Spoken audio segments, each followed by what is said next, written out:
तो बच्चों इधर देख लो जरा सब बच्चे, ऑर्बिटल वेलोसिटी निकालने का तरीका, पर इसको समझ लीजिए पहले।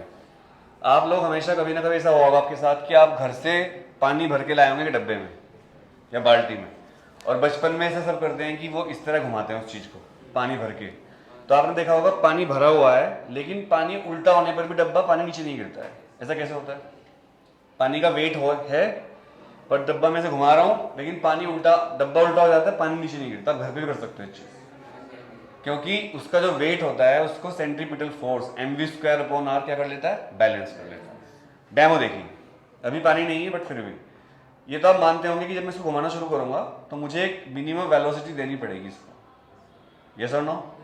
अगर एक मिनिमम वेलोसिटी नहीं होगी तो नहीं घूमेगा। मतलब इनिशियल भी एक वेलोसिटी देनी पड़ेगी और बाद में एक वेलोसिटी देनी पड़ेगी। तो देखते हैं, चलिए इधर देख लीजिए सब बच्चे। देखो मैं इसको घुमाऊंगा, ये देखो, देख रहे हो आप? ये पूरा सर्कल कर रहा है नहीं कर रहा है?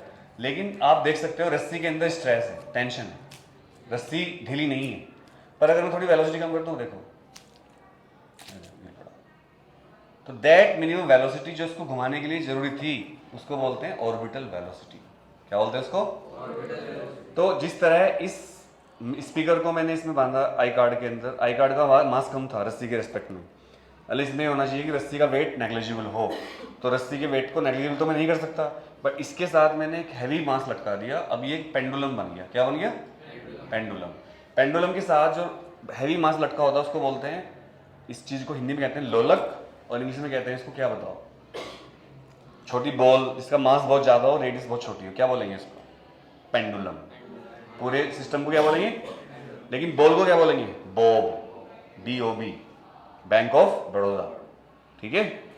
जब कोई चीज, अब एग्जामिनर आपसे पूछेगा बॉब क्या होता है, तो सर एक ऐसी स्फेरिकल बॉल जिसकी radius is very small in comparison of its mass.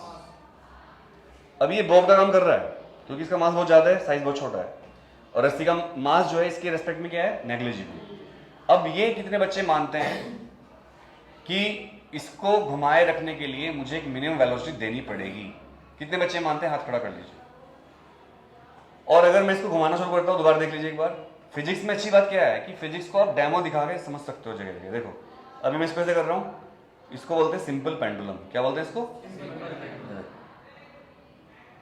अब ये से ऑसिलेट कर रहा है, और अगर यहां पर हवा ना हो तो अगर मैं इसके ऊपर एक स्पीकर और लटका दूं, घूम इसको लटक ऐसे करते हुए, and it is in motion, और मैं एक स्पीकर और लटका देता हूं चलते चलते, ऐसे फेंक के लटका देता हूं, तो क्या इसका ये जो ये टाइम है यहां से यहां तक जाने का, जो इसको बोलते हैं हम एम्पलीट्यूड, क्या बोलते हैं इसको? क्या ये कम हो जाएगा? कोई फर्क नहीं पड़ेगा इसको। ये तो कमाल की बात है।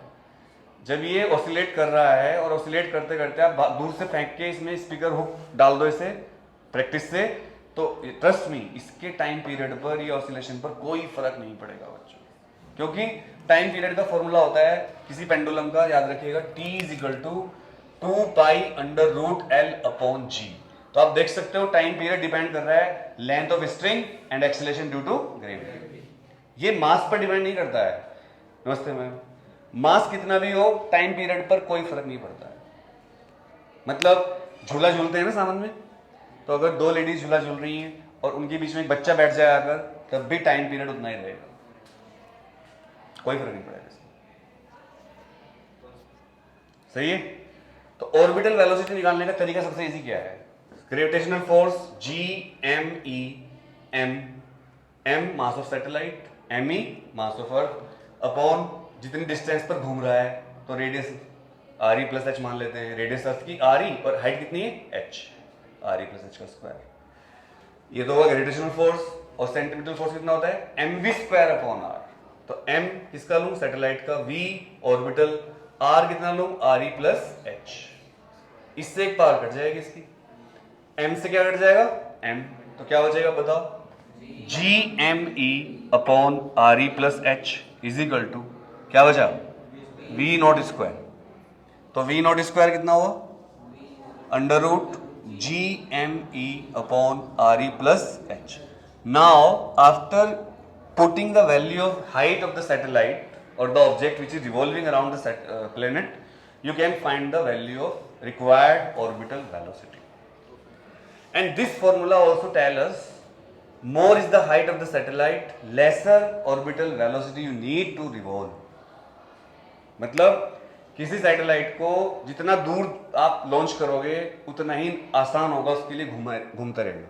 मतलब we have to lose lesser fuel for a geostationary satellite. Which are the geostationary satellite whose height are more than 36,000 kilometers? Which are the polar satellites whose heights are 100 to 600 kilometers? बीच में हम satellite launch नहीं कर सकते क्योंकि वहां पर unbalance रहता है मामला. लेकिन जियोस्टेशनरी सैटेलाइट को लॉन्च करने के लिए रॉकेट चाहिए बड़े वाले, जिनको बोलते हैं GSLV. क्या बोलते हैं उनको? GSLV, जियो स्टेशनरी सैटेलाइट लॉन्च व्हीकल. ये बहुत महंगा काम है बच्चों, महंगा भी और टेक्नोलॉजी भी. इसके लिए चाहिए क्रायोजेनिक इंजन. कौन सा इंजन? क्रायोजेनिक. सर्च कर लेना गूगल पर. 20 साल तक इंडिया इसको बनाने की कोशिश करता रहा. अमेरिका ने कहा हम देंगे देंगे. APJ अब्दुल कलाम वहाँ गए भी, काफ़ी टाइम तक रहे भी, लेकिन अमेरिका ने दिया ही नहीं टेक्नोलॉजी. बाद में इंसल्ट होकर वापस आए और इंडिया ने, इसरो जानते हो